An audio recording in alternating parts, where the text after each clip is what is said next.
the nerves are higher in skiing because it is so unforgiving. In tennis, you can have nerves and work your way into the match, and you can even have a bad first few games. I was always a fast starter in tennis, thankfully, but in skiing, it's like you better be a fast starter or else you're not playing the game.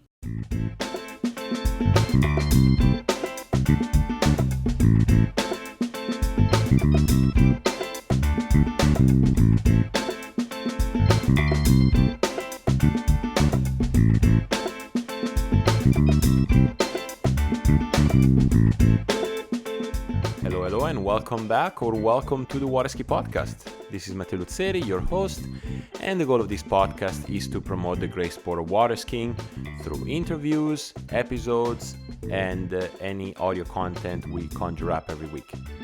This week is another interview, episode 94, and it's my interview with Chelsea Mills. Now, Chelsea is one of obviously the rising stars in the women's slalom event, and very recently, last weekend I believe, at the release of this podcast, ran one buoy at 41, being I believe the 11th woman ever to run the pass at 39 off. You will hear from the interview, this might have come as somewhat unexpected from other observers of the sport, but she had been chasing that for a while. She has been running the 39 off pass and entered a 6-round event in the hopes of running it and managed to get it done on round 1. So you'll hear the story about that set later in the interview. It's a fairly long interview. We go from her past as a recreational water skier in the summer to then taking on tennis and as her main sport, whilst for a while being a multi-sport athlete, and then at age 26 buying a ski online and deciding to be a water skier. And you'll hear the history of that throughout the interview. Some things arose during the interview that are painful and deep, and some that are happy and I'm very happy to share. So first of all, I want to thank Chelsea for taking the time to do this with me a few days ago. And I want to thank you, the listeners, for staying tuned and keeping loyal despite my lack of consistency as of recent months with this. But thanks again. If you want to support the podcast, here's a few easy ways. You can rate it on Spotify or Apple. If you use Apple, you can also write a review on the podcast app. You can make a donation. There's a link in the description of this podcast. Or if you have a company and you deem that the Waterski podcast is a good place to advertise, you can also write me an email and we can arrange that. Speaking of advertisers, I just want to give a shout out to Peace, Love and Water Skiing. The discount code is still active. So if you go to peaceloveandwaterskiing.com in the PLW shop, you can get 10% off by typing in TWSP, all caps. And also to the Flow Point Method, who obviously a lot of members are starting to tune in for the off-season training. If you want to see what that's all about, you can go to thewaterskipodcast.com/flowpointmethod, one word, or there's also a link in the show notes. Also, another small announcement, if you haven't subscribed to the Waterski Podcast YouTube channel, I would suggest to do so. I am slowly re-uploading all the episodes from years past, trying to catch up to today. Please subscribe and share it with friends, because episode 100 will be our first video podcast. So you will be notified if you're subscribed when that will come out. All right, intro and announcements done. Let's just jump into this interview with Chelsea. I would like again to thank her for taking the time to record this with me. And for all of you listening, I will catch with you next week. Chelsea, welcome to the Waterski Podcast. Thank you so much, Matteo. It's so great to be here. Well, it's great to have you. I'm glad we get to do this, and I know you have a very interesting story about how you got into the sport, and obviously, people have been noticing what you've been doing in the sport. But as you know, I want the history behind it. So the first question is always the same here at the Waterski podcast. So, how did you get into water skiing? Well, when I was young, I went to an all sports camp in the summer. It was an 8-week overnight camp, and I got access to and got to try a lot of different sports.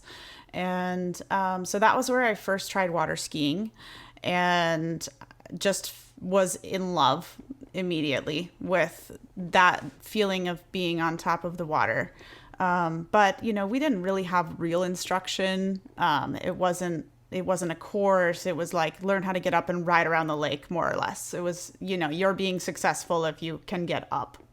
Okay. And so it was more about that. And, eventually started to learn how to go through the wakes a little bit, and maybe I could turn on one side only.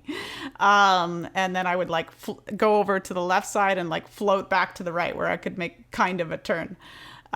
So I did ski for, I learned a little bit how to ski at summer camp, but I didn't have a ski, I didn't have a boat, I didn't have anybody to ski with. I didn't grow up in a family that skied.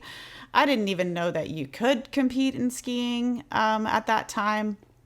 But then eventually, tennis took over, some other sports took over, and, skiing was just something I kind of tooled around with in the summer just a tiny bit, and had never seen a course, never knew you could compete.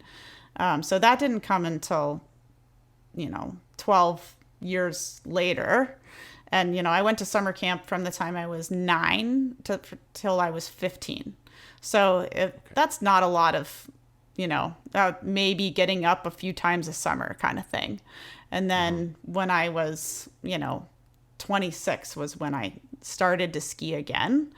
And that was after, I don't know if you want me to go there already, but that was after competing in college tennis, trying to compete in some 10,000s, some ITF stuff on the tennis side of things, and just got to where I had this excruciating pain in my hand every time I hit a forehand. And so I had to really take a step back from tennis, and I had to go, okay, what am I going to do now? I'm a competitor. I'm an athlete, and now I don't have this thing that I love, and I felt like I literally couldn't train. And so for some odd reason, when I was 26, I bought a ski, and Okay. I thought I could ski. I went online, I went on Overton's. I bought a $300 ski, which sounded like a lot of money to me at the time. And I didn't have a boat. I didn't have a lake. I didn't have anybody to ski with. But my ski showed up, and I was kind of like, all right, here we go. What am I going to do now? I need to find people to ski with. And I got really, really lucky and really met some of the right people, some tournament skiers that were in Boston at the time. And they introduced me to the course. And I was I had a huge aversion at first. I was like, what do you mean? I just want to get up and do what I do. I just want to have fun. Like, what do you mean? There's all these buoys, they're in the way. And they were kind of like, this is a short lake, and we have to drive through the center of the course. So, Okay. this is where we drive, and don't worry, you're not going to hit the buoys. You're totally not going to hit the buoys. And then I kept hitting them. So I was like, okay, this is annoying. And now I might as well just try it. And I was lucky. They had a mini course. So I got 4 buoys on the mini course at 26 miles an hour or something. And I was absolutely hooked from that moment forward. Well, Well, I mean, we sped through a lot of important steps. Yes, we but did. so I'll bring back. But it's cool to see how you decided, well, let's go online, buy a ski and ski. So Yes. that tells me that at summer camp you learned how to ski on one ski. Yes, I did. I did. I don't actually think I ever learned how to ski on two skis. At least I have no recollection of it. Okay. I only remember like learning to get up on one. I don't remember two. I'm Okay. sure I did, but I just don't have a memory of it. So, can you give a sense? Because I know in the US, summer camp is a big thing. I have had friends that ended up going to summer camps and then going back as basically working there as counselors, as I think they're called. But can you give a sense, like, what is a summer camp? Like, what are the activities? Is it school like? What is a summer camp? Oh my God, it's the best experience you could ever have or give your child. I personally believe. You, you live in a cabin with other kids your age, and you have counselors that sort of have their own little section.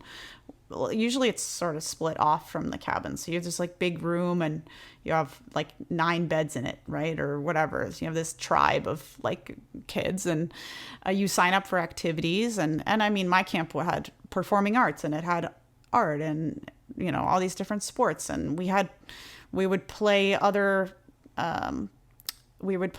camps in basketball and soccer and tennis and everything, right? So I just grew up going from one thing to the next. I would usually pick skiing as my first choice thing.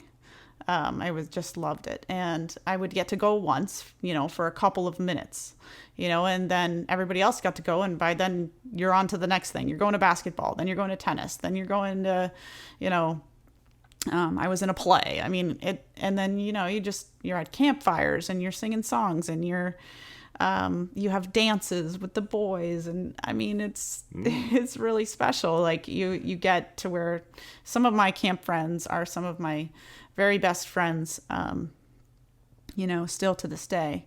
And one of my camp counselors was just absolutely instrumental in my life, being a female mentor for me.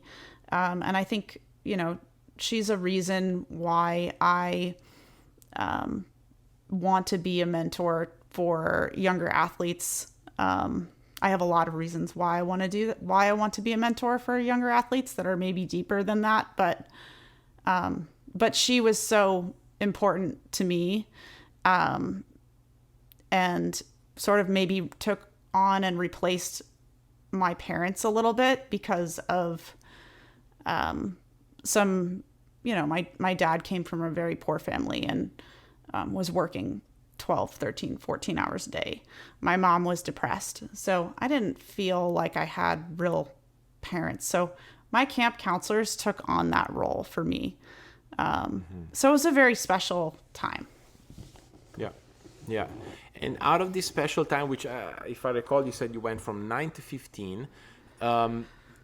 It sounds like skiing was your first choice, but then you ended up pursuing, a very competitive career in tennis. Mm-hmm. What were the circumstances that brought to that, and how were the beginnings in tennis? Yeah, I mean, skiing I never even thought could be a thing. So it wasn't part of my, like, oh, I'm choosing this over this. I never thought of it. I mean, it wasn't something that anyone I knew did as anything other than something you did on a lake with your buddies. Right. So it wasn't like, oh, I'm choosing skiing over tennis. It was like, didn't even know skiing was a choice. And I also lived in Boston, so a little bit of, Yep. the climate. Constraints. So yeah, but tennis really happened. This may bring up some interesting stuff, but in my early days in tennis, I really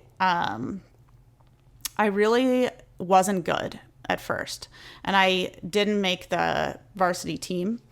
And what happened was somebody on the starting lineup in tennis had gone on vacation for a week. And we had 4 matches that week. And so I randomly got put in. And it was like, we don't have anybody else. Chelsea, you're in. And I was kind of like, oh boy, here we go.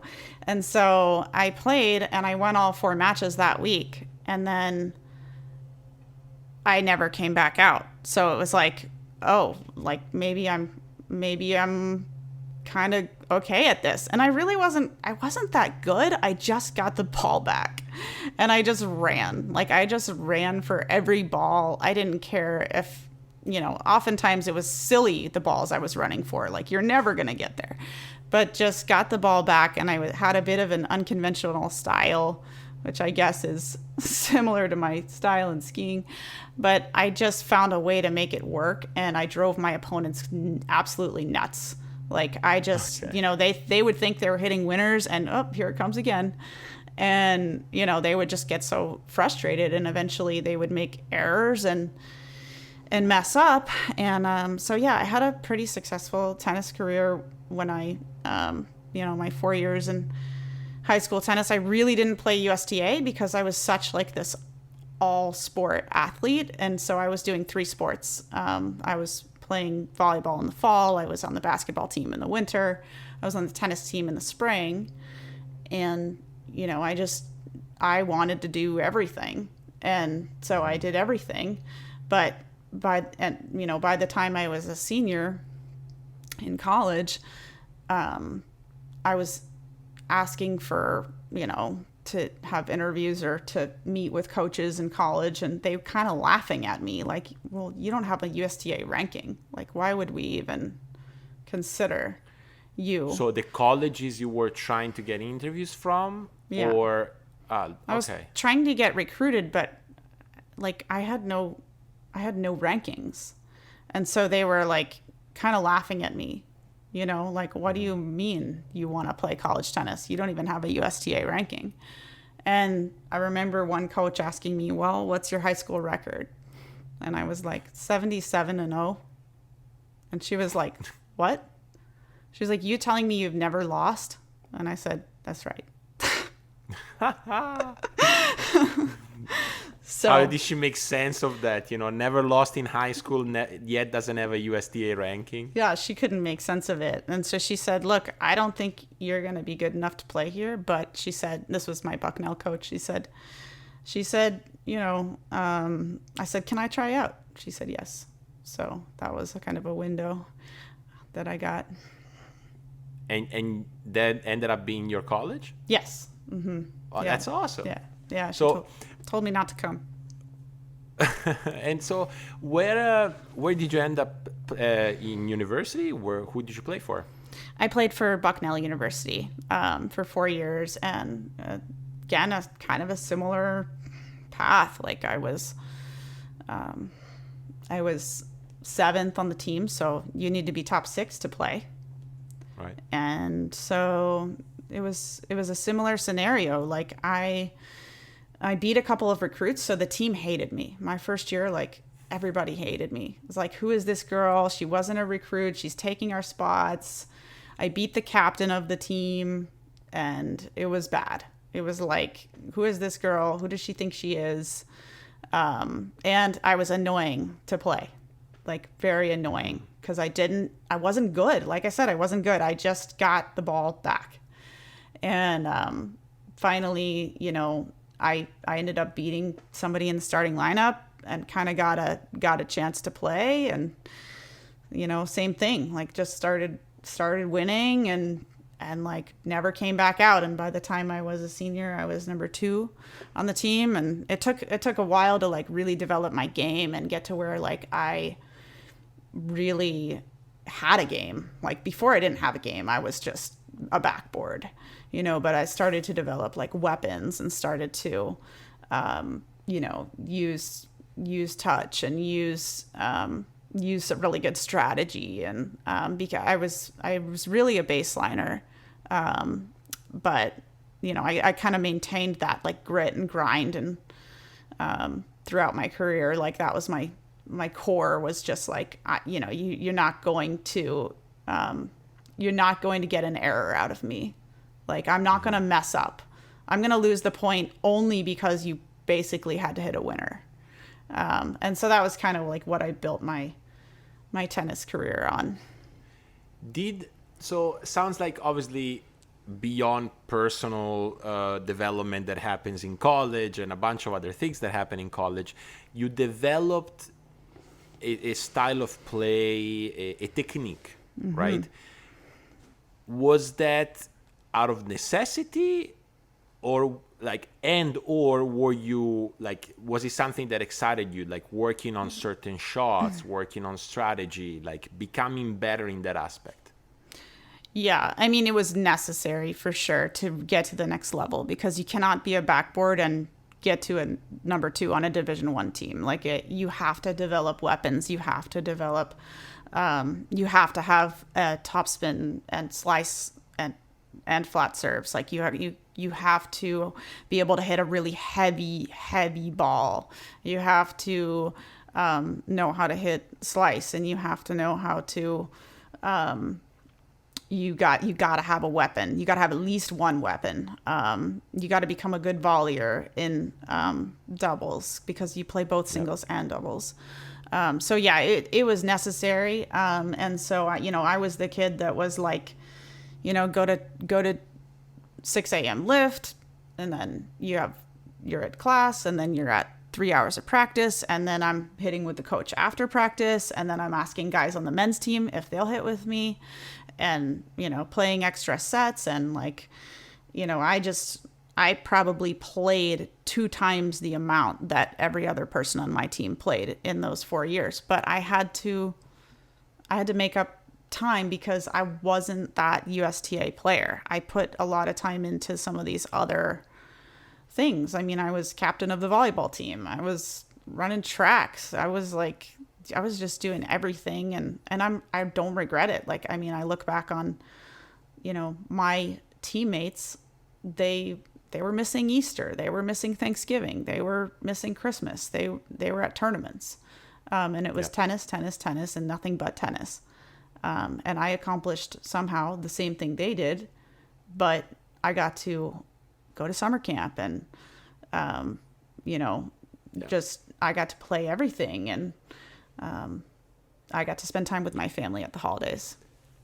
And it sounds like you were used, like the thing that you loved the most, or that was characteristic about summer camp, somehow it was being replicated in high school, right? Like fall one sport, spring another sport, winter another sport, like on and on and on, like bouncing between different things. And then college comes, and you got one sport, and almost new to dedicate yourself, I guess, just to that one thing. Yes and no. My freshman year, I joined the club volleyball team, and I got about half. I got about halfway through the season, and my tennis coach found out, and she was like, "Oh, no, you're not playing volleyball. You could get hurt." And it wasn't really a fit for me anyway, because the team was a club sport. It wasn't a varsity sport. So they were far too lax about it for me.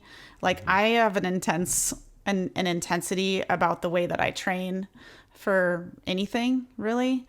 And, it doesn't matter if it's volleyball or basketball, or like, I am like there to like, I'm there to become better every single day, and I give 120%. And when I'm around people that aren't doing that, it's not a good fit. So it wasn't a good fit anyway. So I didn't put up much of a fight when she said, "Yeah, this isn't a good idea." Understood. Yeah. Okay. I'll just play tennis. Yeah. Now, I don't know if I ever told you this, but I did work a little bit as a sports psychologist with collegiate tennis. And my understanding is collegiate tennis is not the traditional route to pro tennis, right? No. It's one way, but generally the attempt at pro comes before college, and then if that doesn't quite work out, then you use your skills and expertise to get yourself a college degree with a tennis scholarship, as opposed to say like basketball, football, where that's more of like the traditional path. Yeah, I agree. Sounds that after college you made like, and you're not the only one, like other collegiate tennis players do, you made an attempt to do some pro events. How did the decision come, and how were the beginnings? What was the experience? I mean, I was continuing to improve, and all the way through those 4 years. And part of that was like, I didn't grow up playing tennis really. I started getting serious in high school. And maybe one thing that I failed to mention, when I was doing the other 3 sports, I was always going from basketball practice to tennis practice, from, volleyball practice to tennis practice. So I did like play all year, but I was continuing to improve exponentially through college, and I was playing my best tennis my senior year, and I felt like I wasn't done. I felt like I was just getting better, and I was like almost starting to really get things dialed. So I continued to work with a coach, and I continued to train. And I did play a couple of events, and it was hard. It was really hard. Like you're just like, wow, like the level is, when you get to the pro level, it is another ball game. And I think that is why when, tennis players go pro, they don't go to college. Like it's just another level that isn't even present at college, at the college level. So it was beyond me at the time. I still was like, I can do this. I can get there. I felt like I could get there, but then the injury really took me in a different direction. And I think God had me go in the direction of skiing on purpose. It was all on purpose. This is so preposterous, but at 12 years old, I knew I was going to be a competitive skier.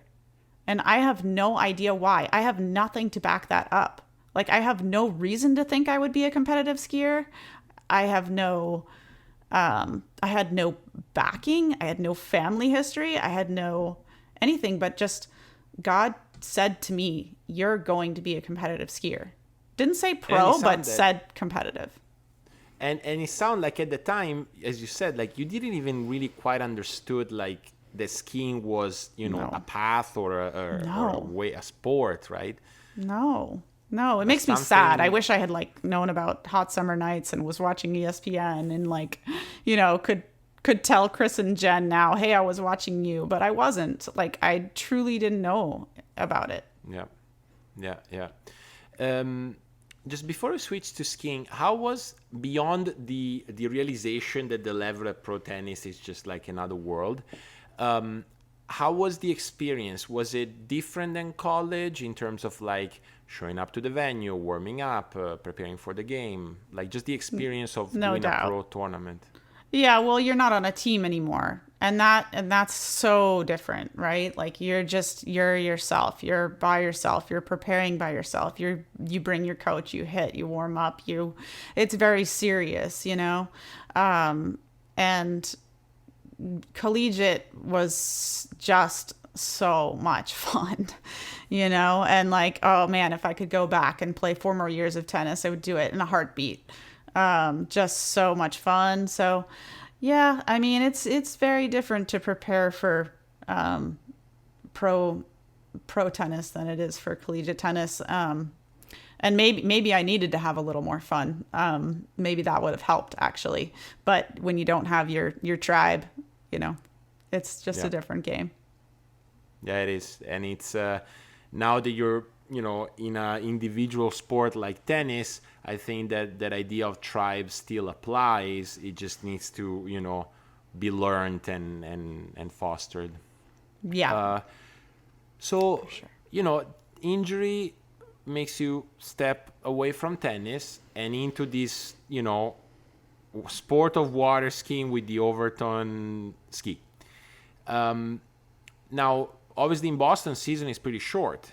So, did you have a sense of like, okay, after you did your 2 buoys at the mini course, like I gotta catch up, kind of like you had in college in tennis, or did you take it a little bit more relaxed at first? No, I was more relaxed at first. I think it was just fun, and it got me out of bed in the morning. We had to ski really early, but it was really only a few months I was in Boston because I ended up taking the assistant coaching job at UNC Charlotte for the tennis team down there. Okay. So I was moving to North Carolina, and so only my first few months in my exposure to skiing were in Boston. And then I moved to North Carolina, and that, again, it was always just like one little goal at a time. Like it wasn't ever like, I'm going to be, in the top 10 in the world. It was like, what do I need to do in the next month to get to the next level? All right, I'm running 15 off at 30 miles an hour. How can I figure out how to run 32 miles an hour? And I was, I was way into it, but I wasn't like, it was just fun. I was still working out. I was still playing tennis all the time. I was still just having fun doing a lot of other things too. Okay. So by that time you weren't pursuing pro tennis anymore, but you were still playing a little bit. Once in a while. Yeah. As an assistant coach, the job involves having the racket in your hands and helping. So yeah, you can't play 3 or 4 hours a day, but you can hit for an hour. I mean, you can hit with your players. You can, and I was traveling with the team all the time. Sure. We were going to matches, playing different schools. We were on planes. I mean, there's a lot of travel being in coaching. Yep. That's true. Yeah. And recruiting. I don't know. Did you get to do any recruiting? Yes. Mm-hmm. Okay. Yep. Going to showcases and going to tournaments and watching prospects and meeting with players and all of those things. Yeah. And I took, and within a month or two, actually of signing on with UNC Charlotte, my head coach told me that she was pregnant and going on maternity leave. So I immediately was thrown into a head coaching role. So I took that pretty seriously. I can imagine. Yeah. Yes. Okay, so you're now in the Carolinas, and you're trying to improve in skiing. Like, who was helping you? Where were you skiing? What were your early experiences? Like, how was it to run the course for the first time? Oh, yeah, it was so cool. It was always such a high, to anytime you get to like the next pass. It was always like, you just felt so excited. But God somehow put the right people at the right time in my path. And I think it, I met Jeff Gilbert at Little Mountain, and he was fired up to teach me how to ski. And, he and I ended up being in a relationship for a while, but, that didn't work out.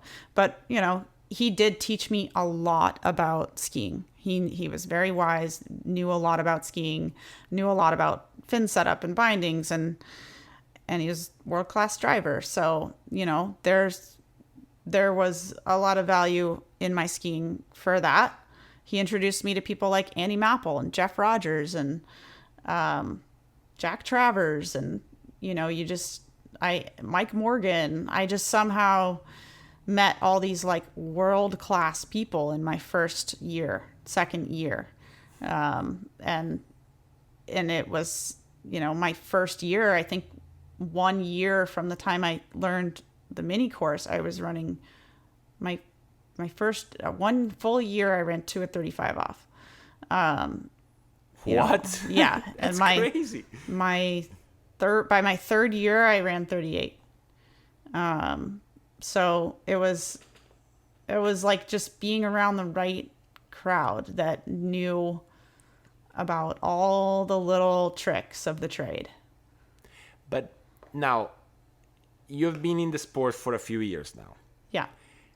Do you understand that an improvement like that in 3 years is insane? And did you understand it at the time? Were people telling you like this doesn't happen, or?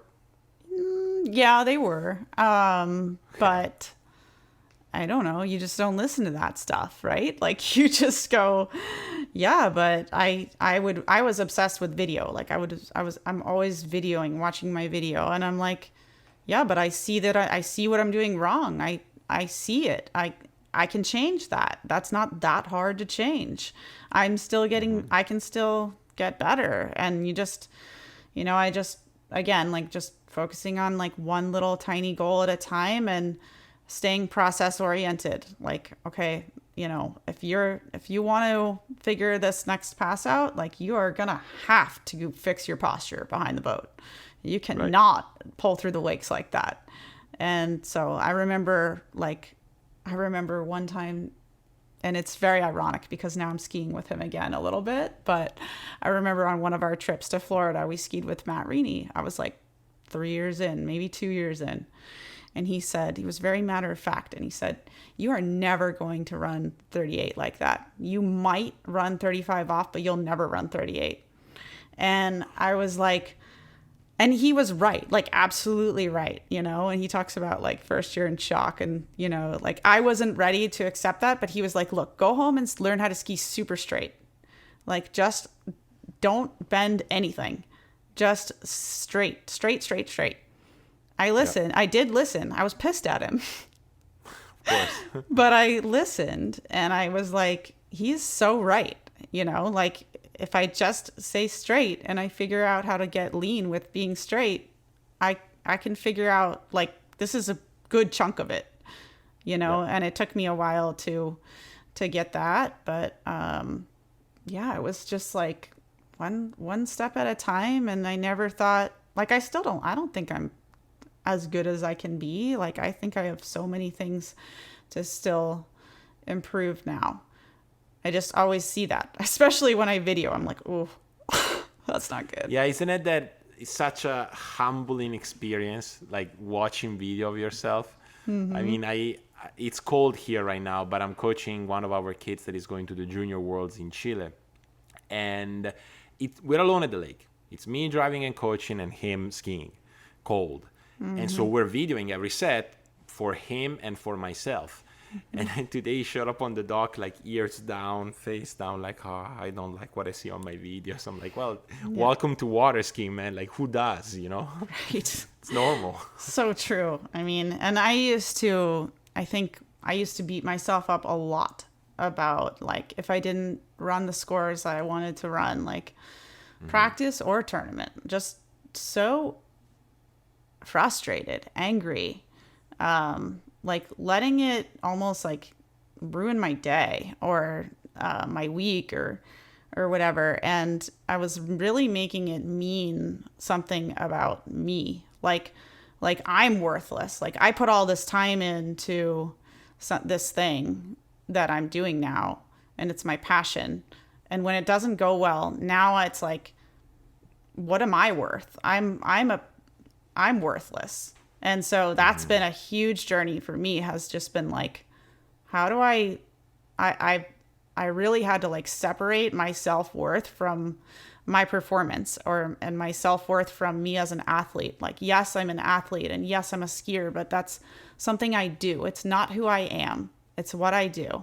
And like, whether I run 2 at 41 today or I run 2 at 35 today, it says nothing about me or my character or how good a friend I am or how good of a daughter I am or how, anything about my character or my principles.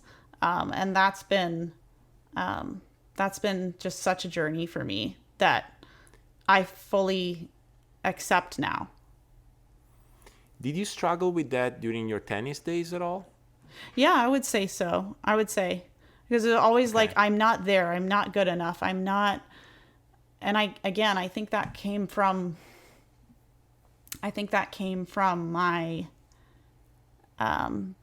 parents, you know, like my parents are wonderful people. They did the best they could at the time.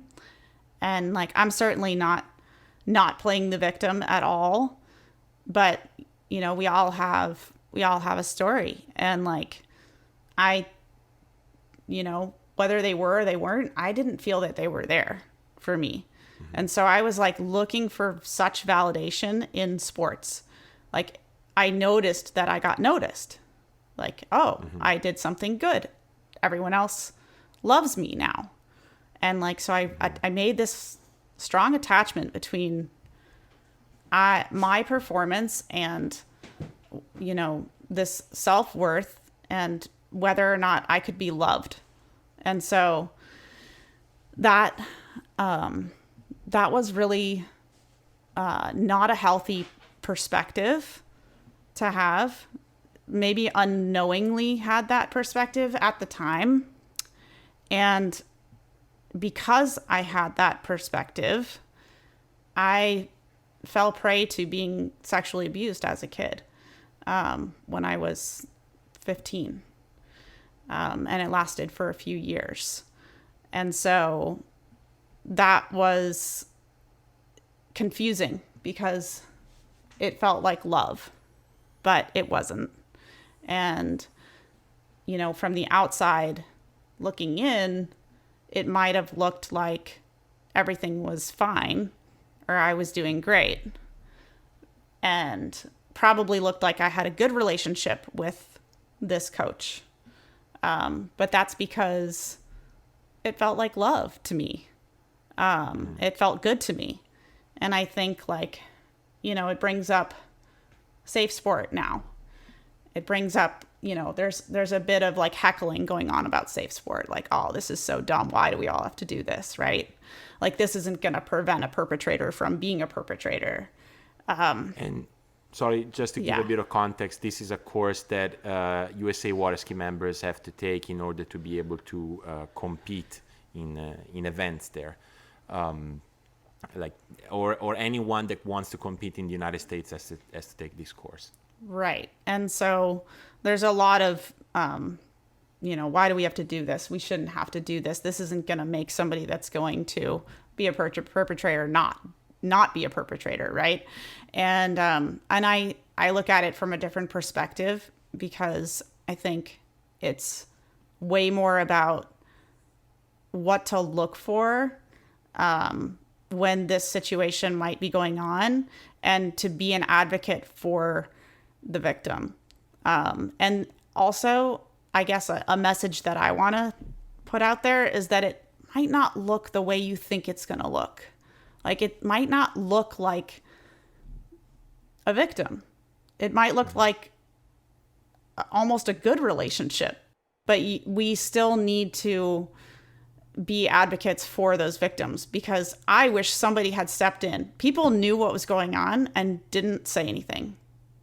No one said anything. And so that was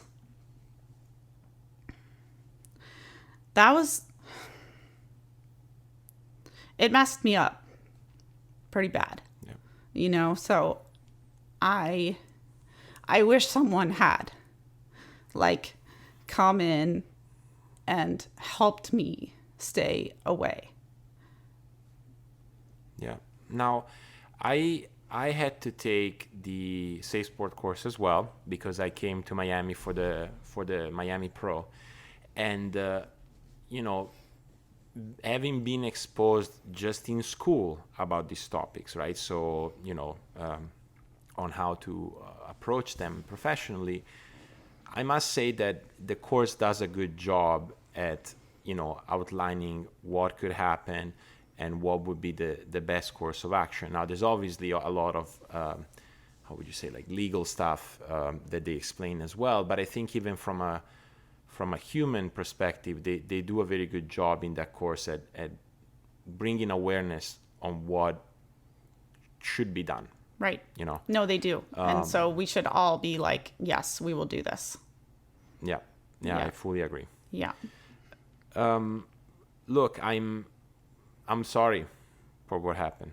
And you're not the first one, sadly, that reports something like this in a conversation with me on this podcast about water skiing.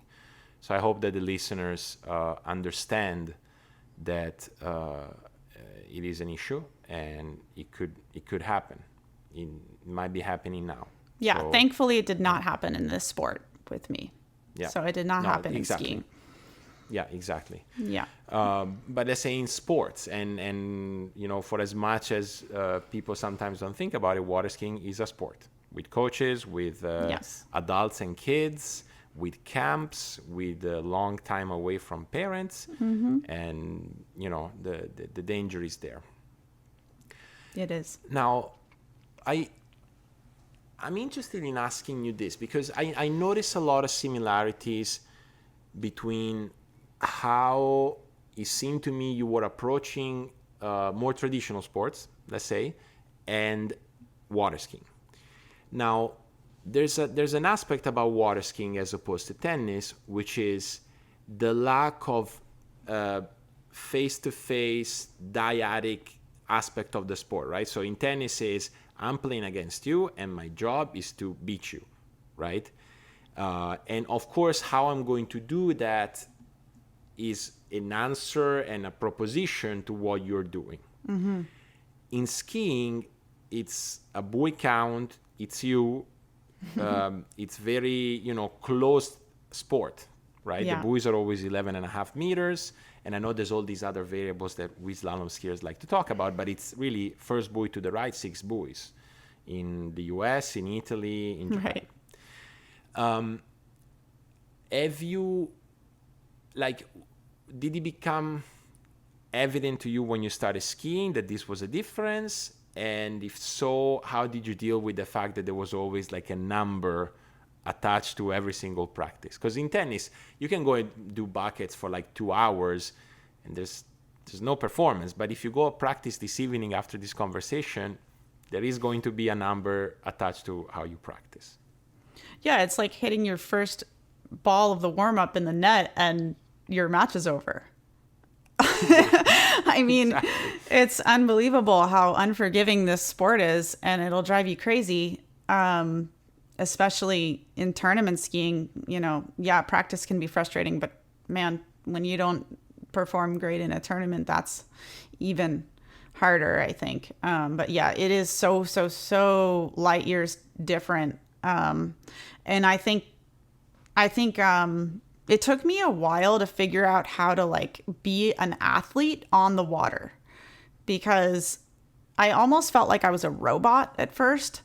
And skiing without my athleticism, it took me quite a while to put the athleticism back in.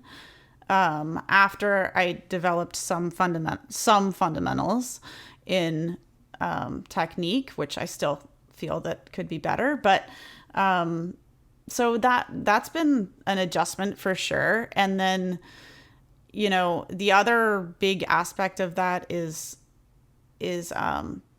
skiing in your backyard is not the same as skiing on the pro tour. So I think that's maybe a little overlooked too, is what you can do in your backyard isn't what necessarily is going to happen if you fly across the world. And, right. You have a different boat, different driver, every lake's different. Everything is different everywhere you go. And I think that's been a really hard thing. I mean, tennis is kind of tennis, and there's yes, you're saying yeah, there are 6 buoys and, it is these certain measurements, but every lake feels different. Every driver feels different. Every boat feels different. So that's been something I'm still learning. Try how to get better at adjusting fast, because that's what I think I'm getting better at it. Okay, I just ran 32 off.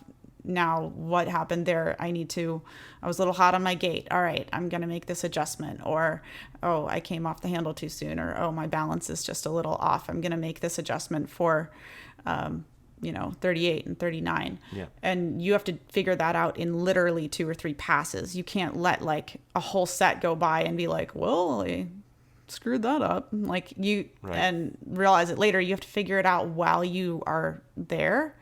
And I think I'm getting better at that. But man, in the beginning, it was so hard. Like I remember like I'm running 38 at Little Mountain in my backyard, like, damn near every day. And then, I enter Malibu Open and like fall at one ball and at 38. And you're like, seriously? Like, how is this happening? Right. But it's just so different. Like the nerves are different. The pressure is different. You get cameras in your face and interviews and you're like, what are my keys? Oh yeah. Like, oh yeah, ski. Oh yeah. Just run the pass. Stop overthinking, or, and just dealing with nerves. Like, I think the nerves are higher in skiing because it is so unforgiving. In tennis, you can have nerves and work your way into the match. And, you can even have a bad first few games. I was always a fast starter in tennis, thankfully.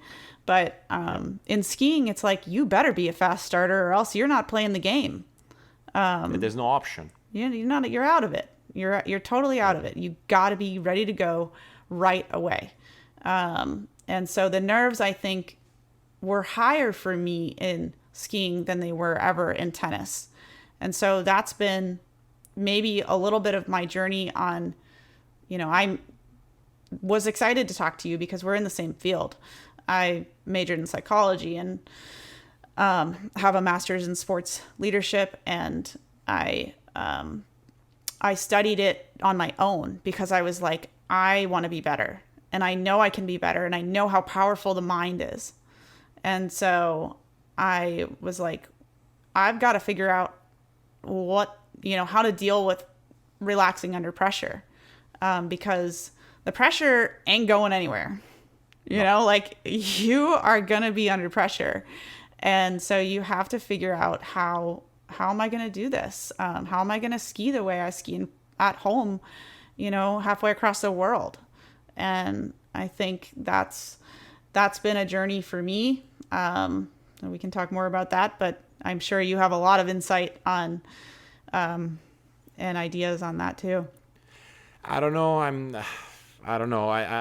generally better at asking questions.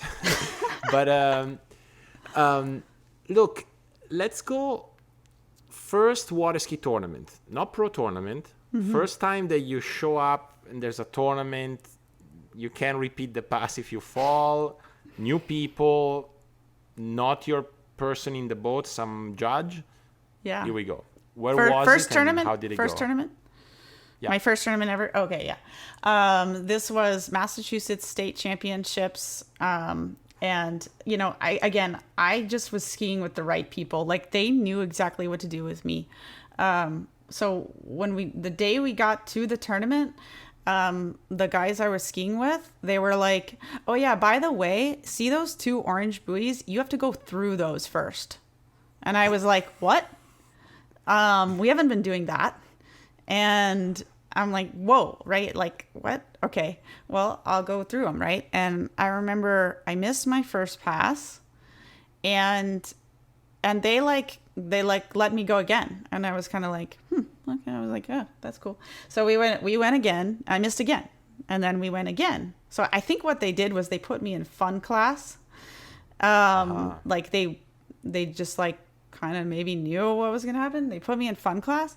And then I eventually in that same set, ran like 2 at 32 miles an hour, 15 off. And so I thought my score was 2 at 32, 15. I thought like maybe you get warm-ups. I don't know how it all works. Like, who knows, right?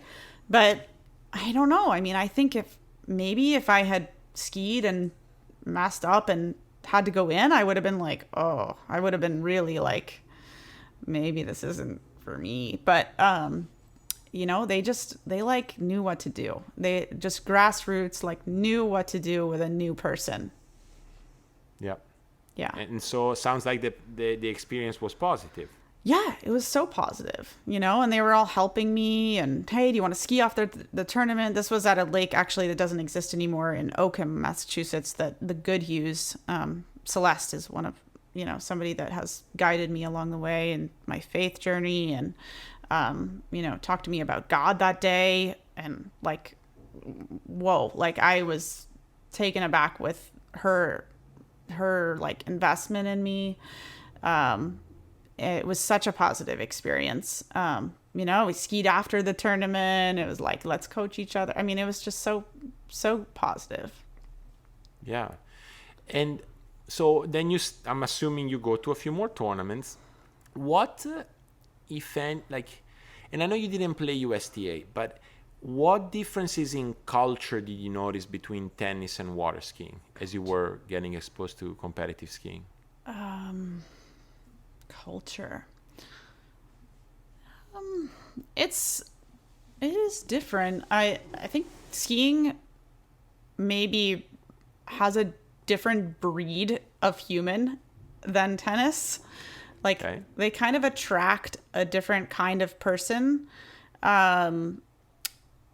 where I feel like the skiers are, they're adrenaline junkies. And so like skiers have become my best friends because I just like relate so well to them. And yeah, I think they're wanting like a natural high, and like it's almost like we're all addicted. I don't know if people are addicted to tennis. Like people are addicted to skiing, full on addicted. I'm one of them. I'm sure you are too. I'm sure everybody listening to this podcast is addicted to skiing. Probably, yeah. It's a full-on addiction, and I don't know I don't know if that's cultural. I don't know if I'm answering your question. I'm just thinking about the type of person. But it is cool. I've seen, the last 10 years in North Carolina, like, going to tournaments and having campfires and having all the campers out and people camping out, staying over, telling stories, and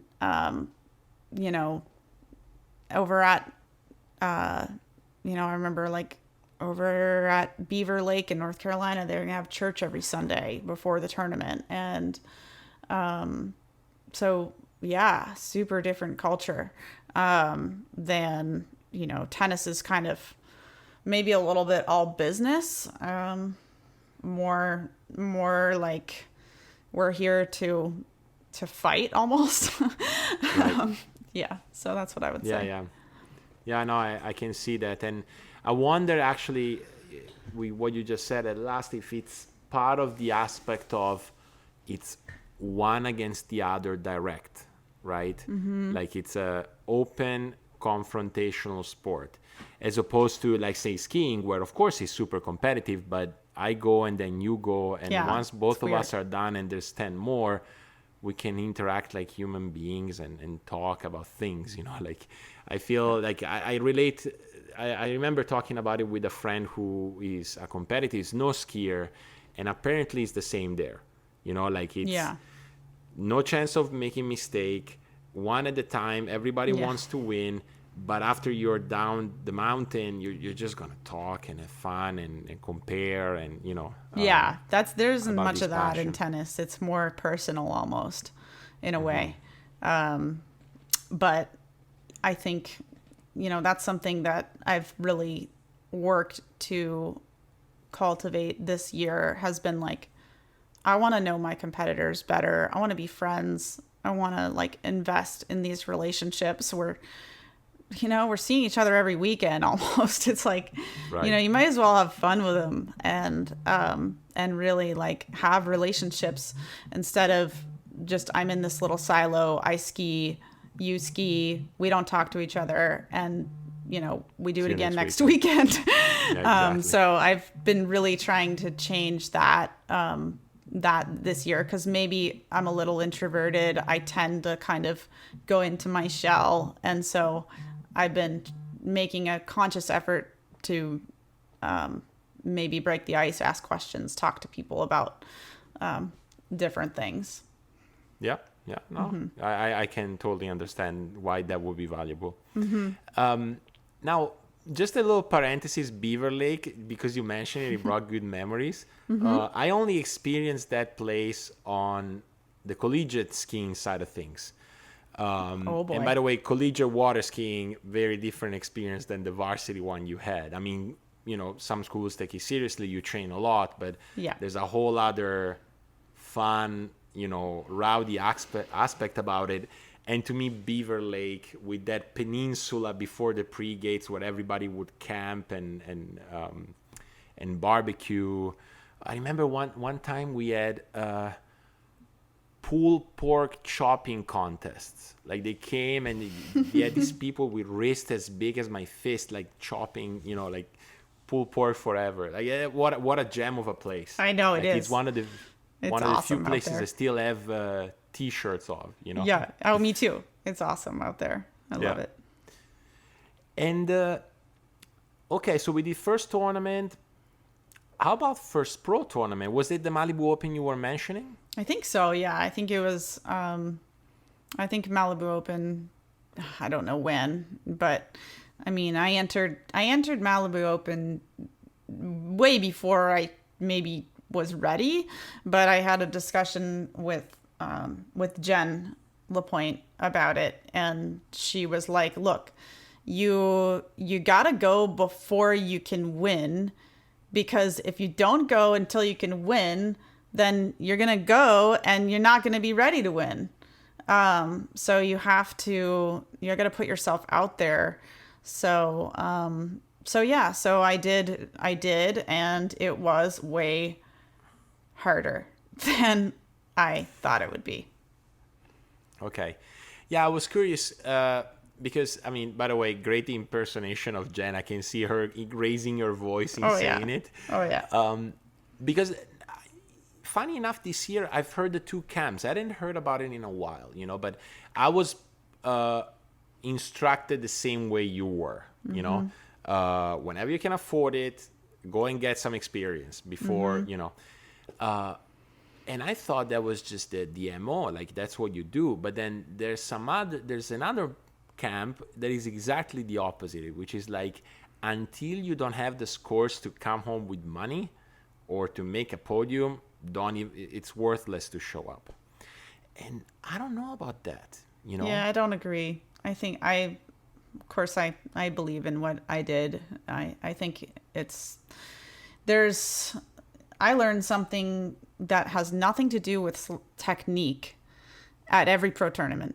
I learned something that I did wrong, or approached it the wrong way, or strategy, or I learned something every single time. And I still don't have tons of pro experience, but I've probably been to 25 events or something like that. I don't know, maybe 30. But every single time, I journal every single time, and I'm always writing down something I learned that has nothing to do with the way that I skied. Sometimes it does, but it often doesn't have to do with that. And it's like, oh, I did this wrong. Oh, I got ready way too soon. I was ready to ski an hour and a half before I skied, or I came into 2-ball at 39 and thought about the score that I had to beat instead of just freaking turn, right? Go for the win instead of hoping to get 4th or 5th, or just things like that you learn by doing only. Yeah, by doing high level tournaments. Mm-hmm. Yeah, there's no other way. Yeah. Okay, so first pro tournament, Malibu Open. Well, I'm gonna ask because I know the answer. First pro win. Oh, first and only so far, but San Gervasio last year in Italy, your home country. Yes. And was it your first time in Europe skiing? Yes. Yeah, I had never gone across the world and tried to compete. But had you been in Europe before, just for tourism, just or only London? Okay. Yeah. Okay. Yeah. So guide me. So I have, because I organized that event, so I have my experience of having you here, what I noticed. But I'm curious to hear from your side. Like, you show up to Italy, like, yes, skiers speak your language, but you get out of the lake, nobody really does. I know. How was it? How It was the whole experience? It was amazing. And I think I just went with the right mindset that week. It was like, I'm going to go to Italy and see what Italy is all about. It's totally been on the bucket list. And I'm going to like, honestly, I was like, I'm going to eat the pasta. I'm going to drink the wine. And oh yeah, by the way, at the end of the week, I'm going to ski. It wasn't like I'm going to this tournament and I got to like be all serious and I can't drink wine and I can't, not that I'm a big drinker, but you know, got to eat crazy clean. Like, no, I was like, I'm going to have fun and I'm going to experience Italy. And we went all over the country and got to just see the culture and visit wineries and go up and ski with T-Gas. And Trento is so cool. And just Milan and there's another city I'm missing that I loved where the Duomo is. Milan. Yep. With the Duomo's in Milan. Yep. Okay. Yep. Okay. Yeah. So, and there was another place we went, but it's escaping me right now. Just absolutely stunning. So yeah, no, it was just more about that. It was more like, I'm going to have a great time. And then, yeah, I'm going to ski. But I was skiing really well before I left. And then, I was pretty dialed in. And like, when I got back, I was skiing even better. So it was all like coming together for sure. Mm-hmm. So tournament here is head-to-head format. I'm sure you had been to some head-to-head finals before. What changed this time? Like, did you strategize better? Were you just more sort of like, yeah, I'm here? Like, yeah. The only other time I'd ever done any head-to-head format, which I had a fair amount of experience in, was at the Queen's Cup, which is a tournament, all women's over 30 tournament that I put on. That we at Little Mountain put on. And so I actually had like good amount of head-to-head experience because of that tournament, which was really an amateur tournament. So it was more just like, just get through the next round. Like no looking ahead, staying present minded, in the moment. And I was starting to get pretty good at that and having higher self-awareness of when my thoughts started to go towards, I'm already thinking about, maybe I'm at 32 and I'm already thinking about 38. No, stay here. And I would have like focal points of what would bring me back to the moment. So I was kind of getting like better at really staying present while I competed, was a big thing at that time, I would say. And that's something that I think I've done a pretty good job of carrying that with me, through. But yeah. Did I answer your question? I'm not sure. Yeah. No, this is not about answering questions. Don't worry. Yeah. Okay, so, final against Sam, you win. You're on the top of the podium. There's a little paper check. Yeah. Any thoughts that went through, like, in those moments? I couldn't believe it, I totally couldn't believe it. I remember, like, before the finals, I thought I was going to throw up. Like, I was so nervous. I thought I was going to pass out. I remember, and also, this is sad because at the time I was 38 years old, but I remember the morning of the finals calling my dad and just being like, I want to come home. I'm so homesick. I miss my dog. I don't know why I'm here. Like, really weird childlike thoughts. And I was like, literally, I woke him up. It was like 2 a.m. or something. I don't know. It was nowhere close to, our time. And he, I was like crying on the phone with him. Like, I just want to come home. Like, I don't want to be here. And like, he was like, honey, you're going to be home in like 24 hours. Like, you're like, you're okay. Like, everyone's, and, it was all good. And your friend who I was dating at the time, Carl, was with me, and he was really doing an amazing job of like keeping me grounded and just like helping to lighten the mood at all times. And he was like literally blow drying my gloves in between rounds, like just such an amazing guy. But it was amazing feeling to be on top of the podium, and it was awesome. My crew had like a party for me when I got back, and they were, we were on the phone immediately. And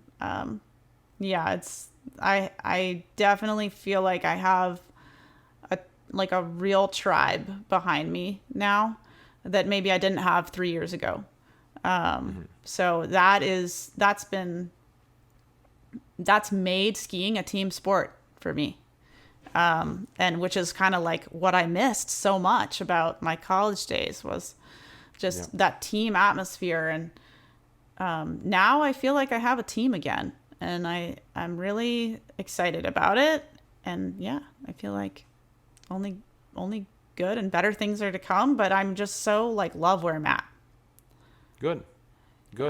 Now I want to ask you about this season, because obviously last season, at least here in Europe, and I know in the US a little bit as well, it was still affected by COVID, not as many tournaments. This year we had a legit long pro season. Yeah. Before we talk about that though, we do our last event in Miami 2 weeks ago. Mm-hmm. And then you decide to do some record tournaments. Mm-hmm.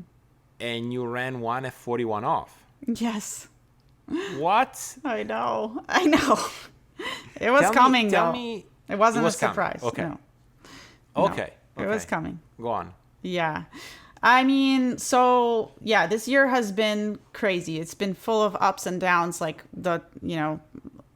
pretty low at the beginning of the year. I skied well in the first two qualifiers, and then I really didn't ski well in the third qualifier, and I didn't make it to the Masters. So that was like, so heartbreaking. And then did a couple of events, like finished top 5. I think I was 4th at Swiss, 4th at Lake 38.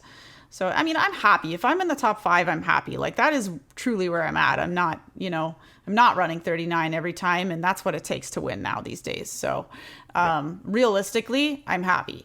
And then, I went to Canada for the summer to hang with Carl and spend some time. Before that, actually, I found out my mom had cancer, kind of in the middle of the qualifiers, which maybe affected me, maybe didn't, I don't know.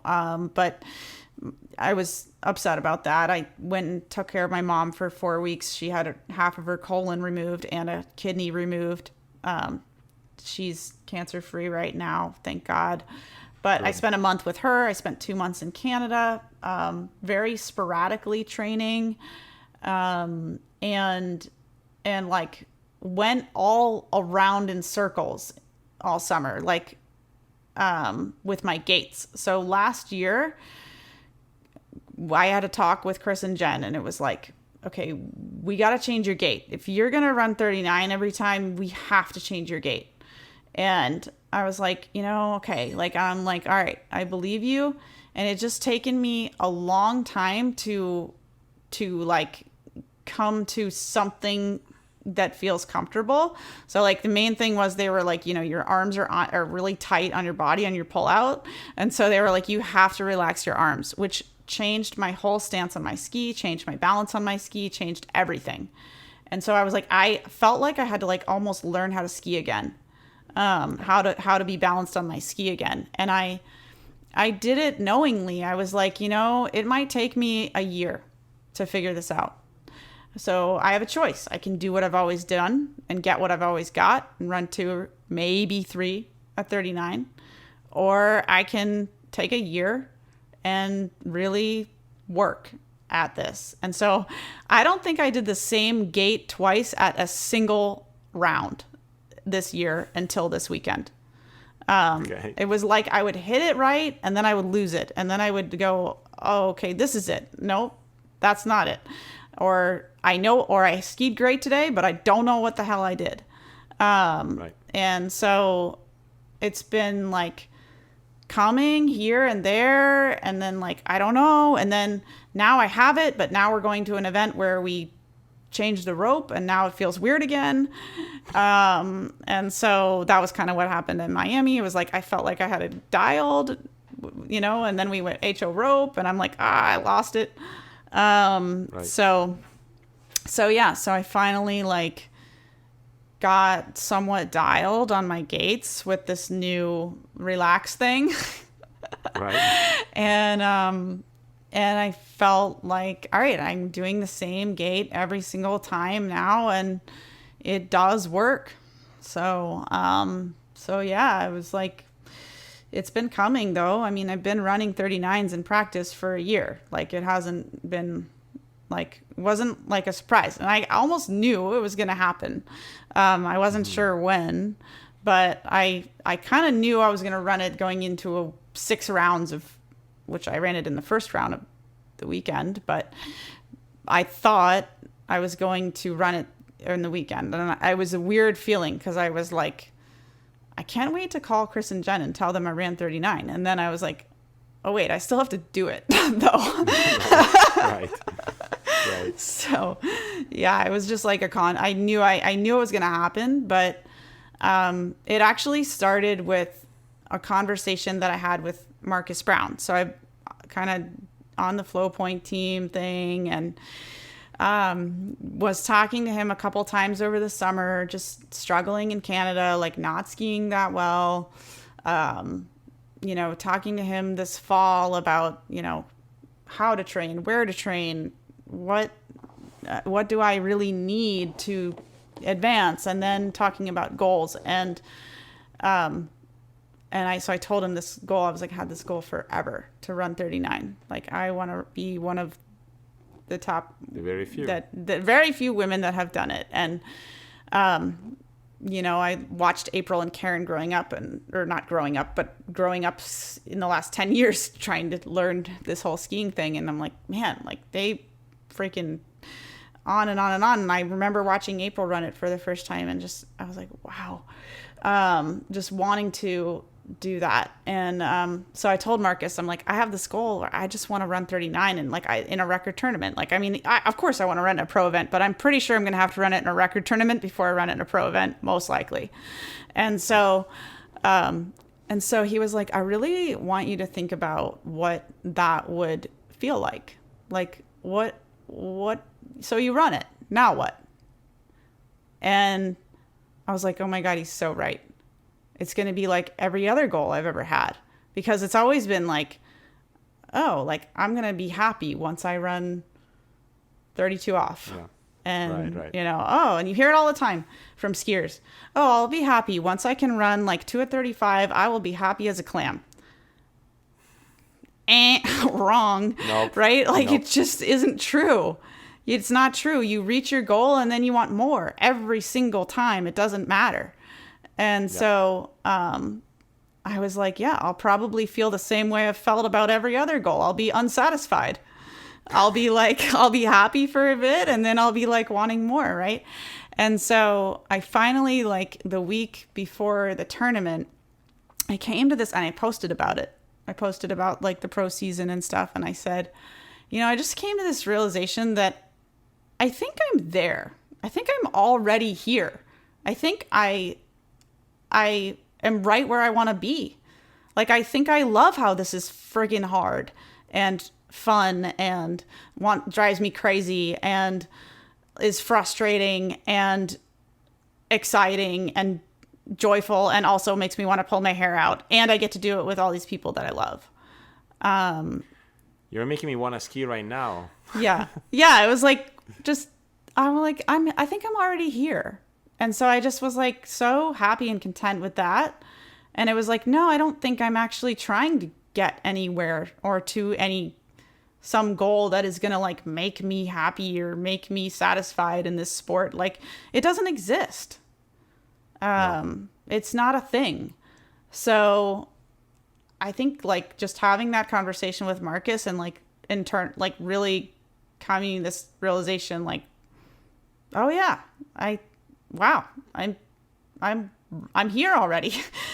Like, this is awesome. It was really cool. And then I was just really thankful. Like, I remember listening to Dane talk about like his worlds, and he was thinking about like talking about how thankful he was to be there. And that was kind of how I felt. I was like, man, I'm just so thankful that I'm able to do this sport and with people I love. And like, I just was like listening to like worship music, and I don't know, I was just like in this like thankful state. And I think that's, part of where flow or the zone, whatever you want to call it, lies. Yeah. Mm-hmm. Yeah. There's a good, interesting connection that could be made between, a deep sense of gratitude for someone's endeavors and the experience of flow in the actual endeavor, right? Because we all talk about like how easy it feels during flow and how joyful it is and how you have that balance of skill and challenge and all of that. But I think that we don't know enough about what brings it about. And True. Seems like, that deep sense of gratitude is a very high candidate. Yeah, it's an element. It's certainly not everything, but I think it's helpful. Well, I mean, one of the things we do know is that mindfulness meditation practiced regularly brings in a deep focus that is not too dissimilar from the experience of the flow.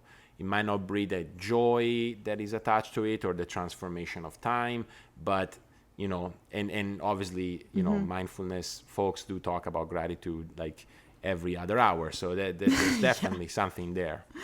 Yeah, for sure. How was the 39? Was it clean? Was it fought through? Were you late at 6-ball? Give us the story.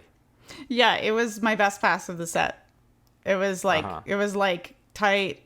I mean, tight at every buoy. Like I did not have much. I had a little bit of slack. Now that I look back at the video, is super blurry, but I look back at the video and I don't have a lot of slack at 6. I have a little bit, but I don't remember any. So so it was. I just remember like. Yeah, I approached the set like, oh, I haven't skied in 2 days. I don't normally do that, but I have 6 rounds this weekend, so I gotta come in rested. And I just was like, all right, this first set, it could happen. I'm very much in a no expectations state right now, which I know is necessary for peak performance. And I set that up on purpose. I didn't ski 2 days in a row, and I went back to a site that I know is super good, and I didn't practice there.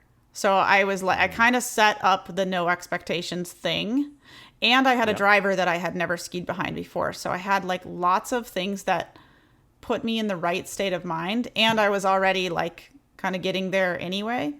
But yeah, I really believe that it was very mental for me. And which tells me I can do it more.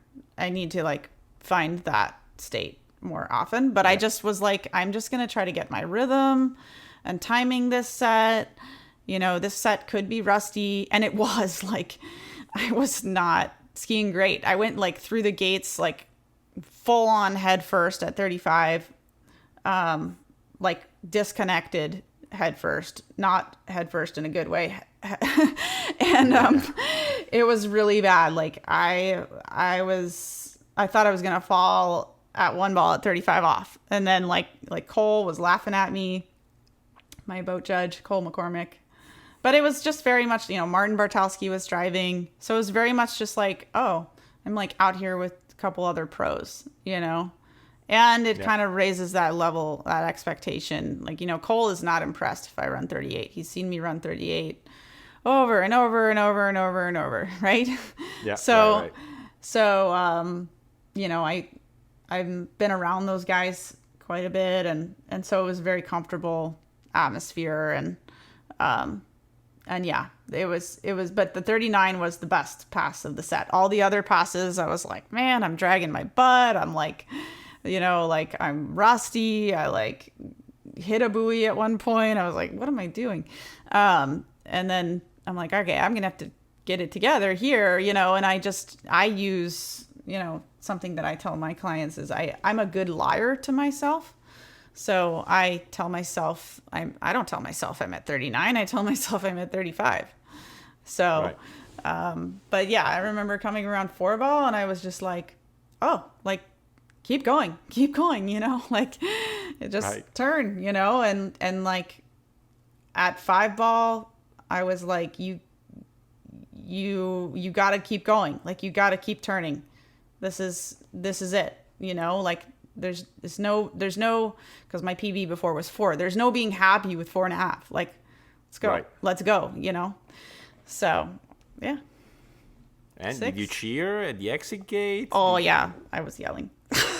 Good. No, I was totally yelling. Yes. Yeah. Good. I was yelling on Monday or Sunday and Monday. I ran 5, and I was like, ah. No. In the tournament at Hancock, I was like, ah. But yeah, I was pretty excited. So, I mean, you ran 39. There's 41. Like, you're not done. So you pull up for the gates. Yeah. I mean, I'm sure you've tried it a few times in practice, but you're in tournament. How did you go into the gates? Like full gas or a little hesitant? Full gas. I was.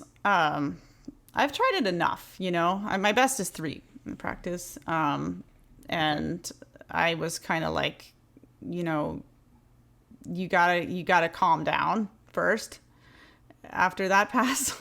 and then like, my plan was to turn. And then I was like coming around 1 and I was like, man, I don't know if the line's going to be there or not. And I like stood up and took the 1, but hindsight, like possibly could have gone. Either would have been a half or would have gotten to 2. I don't know. But it's like, one of those things. I did not S-turn it. I turned it. Okay. Yeah. Okay. Good. Yeah. Good. Yeah. And so that was last weekend, right? It was Saturday. So Saturday. Like 4 or 5 days ago. Do you have any other tournaments? No, I wish I would go to a tournament every weekend right now if I could. Right. I feel the best I've ever felt on my skis. So I wish I could. And no, there's nothing to go to in the States. Yeah. I guess I could go to South Africa or something. I don't know. Yeah. Like go to Australia. But no, I'm not gonna ski practice for the next couple of weeks. Go to Canada for 3 weeks in December. And then, holidays, back to Canada. So I'll be in Canada for a few months. So very little skiing until probably February. And then trying to decide if I'm going to like go to Moomba. That's been on the bucket list for a long time. So seeing if that can happen. Yeah. Mm-hmm. So, so sounds like the season is over, essentially. I don't know if you had a chance to already think back, but maybe we can do it together. How is this 2022 season been? Mm-hmm. What have you learned? Yeah, highest of highs, lowest of lows. Like this weekend being, highest of highs, Masters qualifiers, lowest of lows. And then I think I had 5 or 6 top 5 finishes. So not unhappy for sure, but also feel a little bit like I feel that I have more in me than I delivered. But I think it was because I was working on my gates. So much. And I changed something almost every weekend or even round to round sometimes. So it's understandable. That's not a good way to like ski consistently. That's not a recipe for success right now, but it's growth mindset. It's like, I'm going to do this now so that I have a bigger future in the future. Like next year, I think should be quite a bit better, because I still have more clarity to gain, like in every way, right? Like we're always trying to be better, and I have a lot more to learn about slalom and how it works and everything. But I'm feeling like next year could be really good. And who knows, you learn, sometimes you feel really good and then you lose something and you get lost again. I mean, this sport is, like you said, it's just so humbling. You're like, you think you got it and then you don't. So, I hope that next year is going to be a better year. But this year was good. I feel that I have like this tribe behind me now, and a formula for success. And I've learned a lot. I'm skiing a little bit with, I'm skiing with Chris and Jen, and then I ski with Andrew Bergman at Isles. Andrew, Chris and Jen, just, they are amazing. They're like parents to me. Chris is like the ultimate, fin doctor and setup guru, and he's unbelievable with technique too. And then, Andrew is like the most positive guy ever. I could like fall through the gate and he would be like, "Oh my God, your pullout was unbelievable." He's that guy. He's amazing. And then to add a little bit to that, I'm training a little bit with Matt Reaney. So just being, and he's great because he's just no BS, like he's like, I'll be like, yeah, I was really hot at that gate and that's why like this happened. And he'll be like, so what? Like, fix it. Like, you're a pro. Find a way. I don't care. You're going to mess up gates. You're not going to have a perfect gate every time. You have to figure out a way to make it work. So he's really good for just maybe being a little bit hard on me, but in a good way. And skiing around Whitney and Paige and Taryn and Joel Poland, all that is just good to be around that mentality. And they're, some of those guys are a heck of a lot better than me. So I believe in training with people that are better than you. So I'm doing that intentionally. And then, going into the off season, definitely going to be doing flow point, and Marcus has been really helpful for, some mindset stuff. I can't be me for me. So I think I'm pretty good at what I do for other athletes, but it's very hard to be your own mindset coach. So, so I'm interested in, learning from you, but that's my approach. Is I want to learn from everyone and figure out what works for me. I've had some world champions tell me some stuff that I'm sure works for them, but doesn't work for me. And I've had, Joe Schmo down the street tell me something that has been really helpful for me. I've had, and I just try to build my own box of what works for myself through trial and error.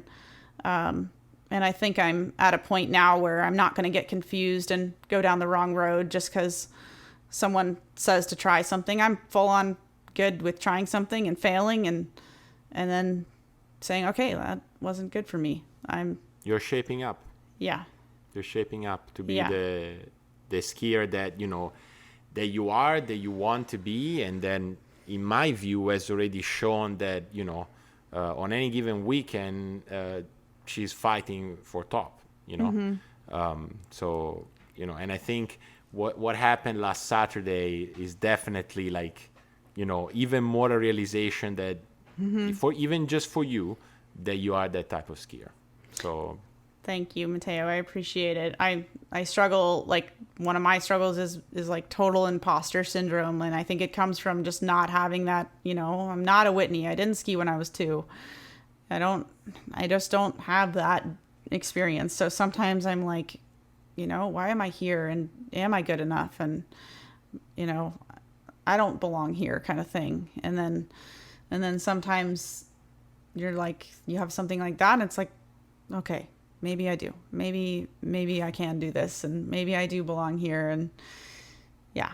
So it's tough. It's tough. It's a tough thing to face, that uncertainty. But I think that constant commitment, that sort of like girl that was chasing balls like without much knowledge about how to do a topspin, eventually that pays off much more than the talent of doing the topspin naturally without the grit. So just by getting to know you a little bit better with this interview too, because obviously when you were here we were down to business, each in our own way. Yes. So no, I think that the graph is still upwards. I think and so. I can't wait to see it. Oh, thank you, Matteo. I'm super excited for the future, and it's weird. I'm going to be 40 next year, so it's it's like you feel like, how much longer can I do this? But then you have examples like April stayed in the game pretty long, and Karen Truelove is like, I think she's, I hope I'm right, I think she's like 48. She doesn't look it at all, so, but I'm pretty sure she's up there, and just a great example of someone who's really kept the longevity going in the sports, and that's part of the game. Stay injury free, take care of your body, and I think it's possible to ski a number of more years, and we have other people in the sport that I think are going to do that, like Vanessa Beek. Like, she and I are the same age, and I think we are both getting better every year. And I think she or Allie Nicholson, maybe one of those two, are going to run 39 next, like, for sure. I think you're going to see more and more 39s go down. Women's slalom is just like skyrocketing. It's amazing. I mean, it's like you got to be running into 41 just to get on the podium now. So it's, I'm elevating, but the sport's elevating at the same time. And it's like, it's all hard to keep up with, but, I love it. And I love my team, and I just want to keep grinding. Like, I just love the grind. Look, so I've said it to other guests, like, first and foremost, I'm also a ski fan. Like, I love water skiing. Like, when there's a webcast at ski school, there's the webcast for everyone to see. I don't care if they don't want to watch it. It'll be there to be watched. And I feel that I found it super cool that your rise in water skiing coincides, interestingly, with the rise of women's slalom skiing.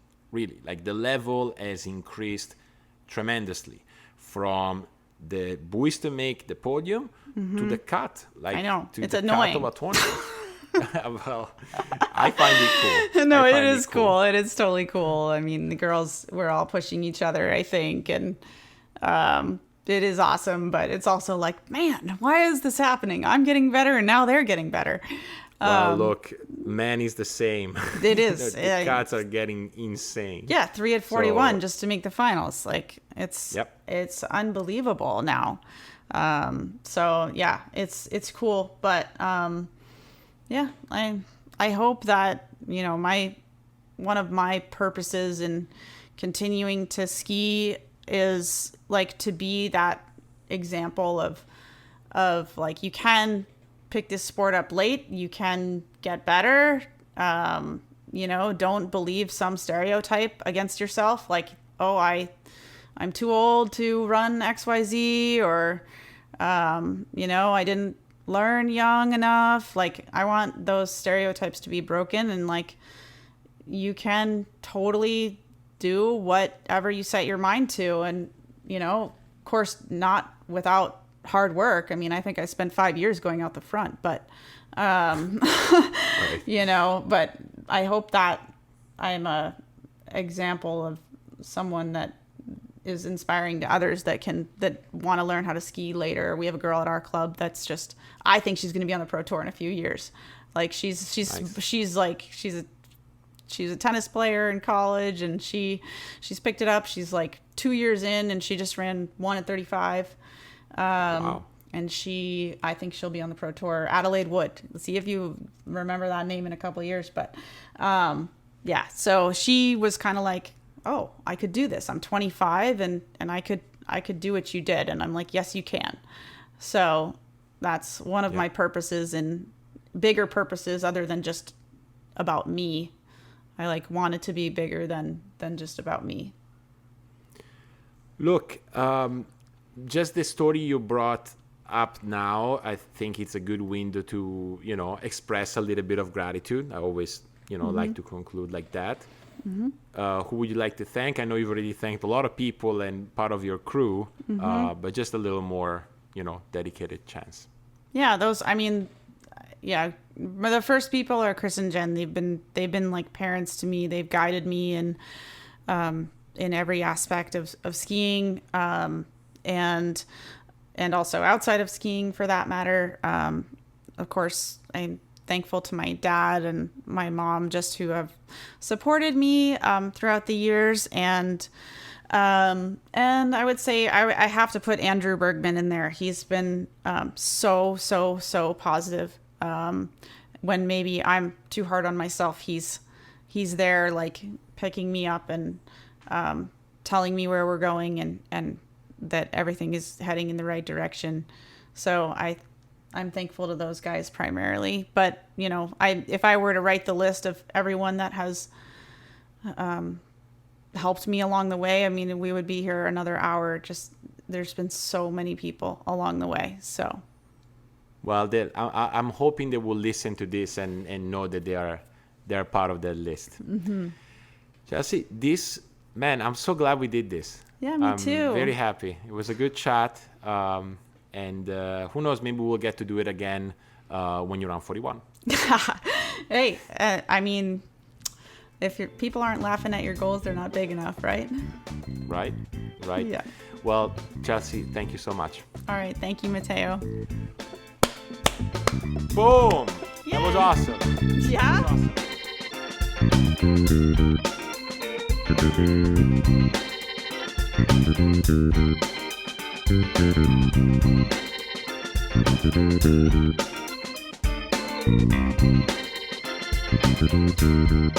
awesome.